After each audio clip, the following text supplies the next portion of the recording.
आप देख रहे हैं आई वर्ल्ड। मैं हूं आपके साथ जुबैर अली। आए दिन गोदी मीडिया सोशल मीडिया पर बैठकर अपने मीडिया हाउस के अंदर बैठकर सिर्फ और सिर्फ मुसलमानों को और मुगलों को कोसता हुआ नजर आता है।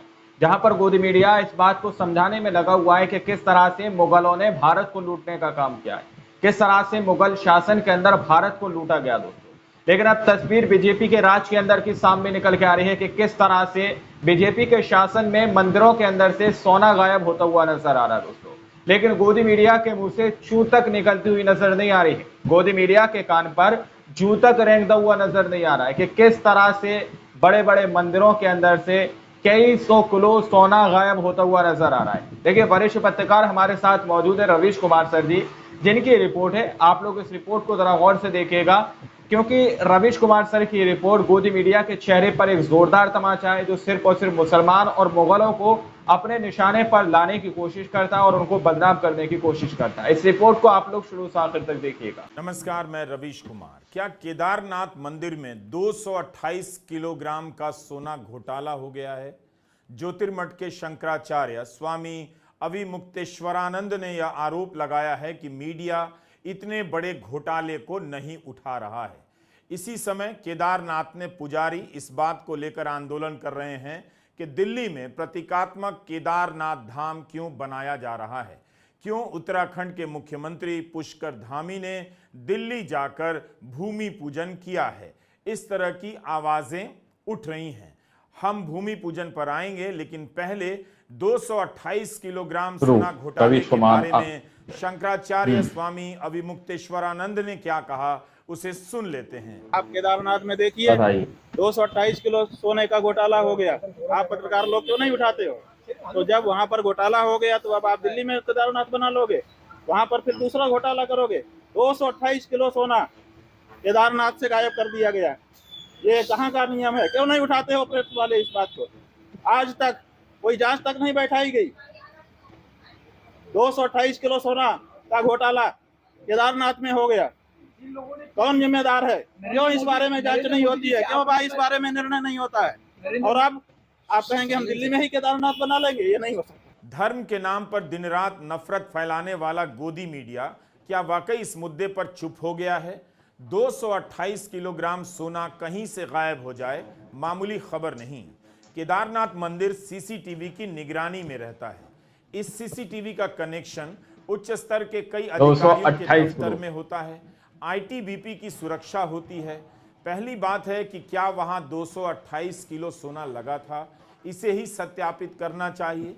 2023 से ही केदारनाथ मंदिर से सोना चोरी होने की खबरें अखबारों में छपी मिल रही हैं। यह दैनिक भास्कर और अन्य मीडिया संस्थानों की रिपोर्ट है। केदारनाथ धाम के तीर्थ पुरोहित और चार धाम महापंचायत के उपाध्यक्ष संतोष त्रिवेदी ने कहा था कि मुंबई के एक व्यापारी ने मंदिर को 23.78 किलोग्राम सोना दान में दिया, वह चोरी हो गया। इसकी जांच की मांग की गई। रिपोर्ट के अनुसार उत्तराखंड सरकार ने गढ़वाल कमिश्नर की अध्यक्षता में जांच बिठाई। राज्य के पर्यटन, धर्मस्व एवं संस्कृति मंत्री सतपाल महाराज ने बयान दिया, कमेटी में विशेषज्ञों के साथ स्वर्णकार भी होंगे, जो भी दोषी होगा उसके खिलाफ कार्रवाई की जाएगी। इन खबरों में 228 किलोग्राम का जिक्र नहीं है, तो 23 किलोग्राम से 228 किलोग्राम की बात कहां से आ गई? ये दूसरी खबरें हैं जो हिंदुस्तान टाइम्स और नवभारत टाइम्स में छपी हैं। केदारनाथ मंदिर गर्भगृह से सोना गायब, आरोपों की उच्च स्तरीय जांच के आदेश। मंत्री बोले हम सच जानना चाहते हैं। हिंदुस्तान टाइम्स और नवभारत टाइम्स की खबर है कि केदारनाथ मंदिर के वरिष्ठ पुजारी संतोष त्रिवेदी ने मंदिर में हुए सोने की परत चढ़ाने के कार्य में अनियमितताओं का आरोप लगाया है। त्रिवेदी चार धाम महापंचायत के वाइस चेयरमैन हैं। इन्होंने आरोप लगाया कि केदारनाथ में सोने की परत चढ़ाने के काम में 125 करोड़ से भी ज्यादा का घपला हुआ है और सोने के बजाय पीतल की परत चढ़ा दी गई है। उन्होंने यह भी कहा कि मंदिर के प्रबंधन से जुड़े कई व्यक्ति इस सोने की परत चढ़ाने के प्रस्ताव से सहमत नहीं थे, क्योंकि ये परंपरा सम्मत नहीं है। बद्रीनाथ केदारनाथ मंदिर समिति ने तब जवाब में इन आरोपों को खारिज करते हुए कहा था कि तुच्छ राजनीतिक लाभ के लिए लोग अफवाह उड़ा रहे हैं और वे केदारनाथ धाम की छवि बिगाड़ना चाहते हैं। समिति ने यह भी कहा कि सोने की परत चढ़ाने का काम आर्कियोलॉजिकल सर्वे ऑफ इंडिया की निगरानी में किया गया था। किसी भी मंदिर में सोने की परत चढ़ाने की एक तय प्रक्रिया होती है। तांबे पर ही सोने की परत चढ़ाई जाती है। यह सोना अगर किसी दानकर्ता ने चढ़ाया है तो उसके पास हिसाब होगा कि कितना सोना चढ़ाया है, 23 किलो या 228 किलो। लेकिन संतोष त्रिवेदी की एक बात और है जो गौर की जानी चाहिए। उन्होंने पिछले साल के बयान में कहा कि कोई भी सहमत नहीं था कि मंदिर में सोने की परत चढ़ाई जाए। तब यह दानकर्ता कौन है जिसके लिए गर्भगृह में सोने की परत चढ़ाने की अनुमति दी गई, जबकि ऐसी कोई परंपरा नहीं है। तब के समाचार पत्रों में मंदिर समिति का बयान छपा है कि गर्भगृह को स्वर्ण मंडित करने का कार्य दानदाता ने अपने स्तर पर किया। ये इतना वीआईपी है, इतना महत्वपूर्ण मंदिर है केदारनाथ धाम, वहां पर किसी को निजी तौर पर यह काम करने की अनुमति कैसे दी जा सकती है? आर्कियोलॉजिकल सर्वे ऑफ इंडिया को भी उसके मदद में लगाया जा सकता है। मंदिर समिति की भूमिका या सीधी निगरानी के बगैर क्या ऐसा करना सही था? जब परंपरा नहीं थी तब उसे तोड़ने की क्या जरूरत थी? क्या किसी के पास सोना दान करने की क्षमता है? उसका इतना प्रभाव हो सकता है कि वह केदारनाथ धाम मंदिर में उस बात के लिए अनुमति हासिल कर ले जो आज तक किसी को नहीं दी गई। इस बोर्ड पर लिखा है, श्री केदारनाथ धाम दिल्ली ट्रस्ट मुख्य अतिथियों का स्वागत करता है। इस पर उत्तराखंड के मुख्यमंत्री पुष्कर सिंह धामी की तस्वीर है और बीजेपी के अन्य नेताओं की, सांसद मनोज तिवारी की भी।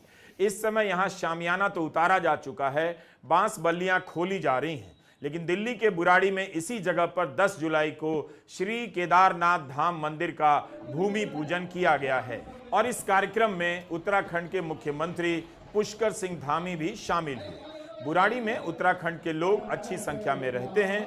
इस दिन मुख्यमंत्री धामी ने ट्वीट भी किया और लिखा कि निश्चित रूप से इस मंदिर का निर्माण शिव भक्तों के लिए हर्ष का क्षण है, साथ ही सनातन संस्कृति के प्रचार प्रसार में भी यह स्थल सहायक सिद्ध होगा।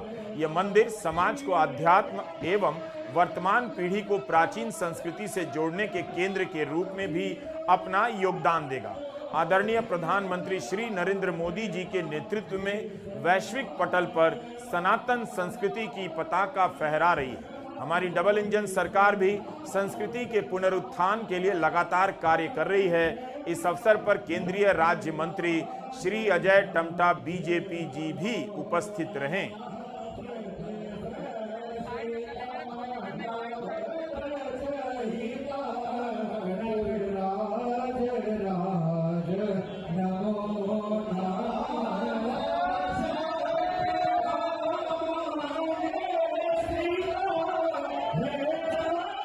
आठ जुलाई के अमर उजाला में श्री केदारनाथ धाम दिल्ली ट्रस्ट के अध्यक्ष सुरेंद्र रौतेला का बयान छपा है। अपने बयान में उन्होंने प्रतिरूप का इस्तेमाल तो किया है, लेकिन उनकी बातों से लगा कि दिव्य धाम का विकल्प तैयार किया जा रहा है। सुरेंद्र रौतेला ने कहा, और जो कि छपा है, कि बाबा केदारनाथ धाम के दर्शन 6 महीने बर्फ के चलते नहीं हो पाते हैं। वहीं बहुत से लोग किसी न किसी और कारण से भी दिव्य धाम तक नहीं पहुंच पाते। ऐसे में दिल्ली में बनने वाले मंदिर में बाबा के प्रति दोस्तों, आप लोगों ने इस वीडियो को शुरू से आखिर तक देखा कि किस तरह से शंकराचार्य इस बात को सीधे तौर पर बताते हुए नजर आ रहे हैं कि केदारनाथ सिर्फ और सिर्फ केदारनाथ जो धाम है वो हिमालय के अंदर बनाया जाता है।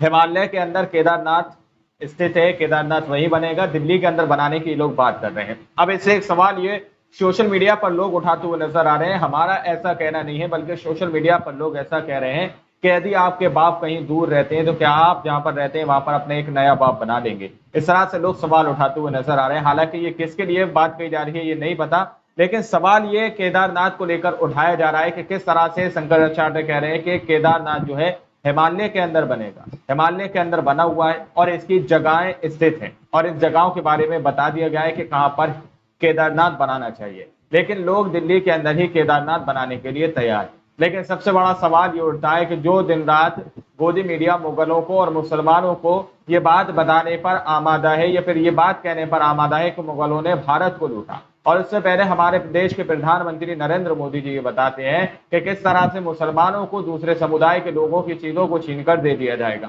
अब आप लोग जरा बताइए, जो राजनेता सिर्फ धर्म के नाम पर वोट लेने का काम करते हैं, वोट बैंक तैयार करने का काम करते हैं, आखिर वो लोग इस पर आवाज क्यों नहीं उठा रहे? आखिर इस पर जांच क्यों नहीं करा रहे कि केदारनाथ धाम के अंदर से आखिर किस तरह से 228 किलो जो सोना गायब हुआ है, जिस तरह से संघर्षार्य यहाँ पर कहते हुए नजर आ रहे हैं, उनकी इस बात पर क्यों जांच नहीं की जा रही है? आखिर क्यों इस पर मीटिंग नहीं की जा रही? आखिर क्यों गोदी मीडिया इस पर डिबेट नहीं कर रहा? आखिर क्यों गोदी मीडिया के कान पर जूं तक नहीं रेंगता हुआ नजर नहीं आ रहा?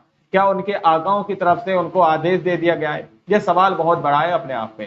खैर, फिलहाल में इस रिपोर्ट के अंदर इतना ही। रवीश कुमार सर की इस रिपोर्ट से आप लोग कितना सहमत है? अपनी राय कमेंट सेक्शन में हमें जरूर दीजिएगा। इन अगली वीडियो में, जब तक के लिए अपना ख्याल रखिएगा।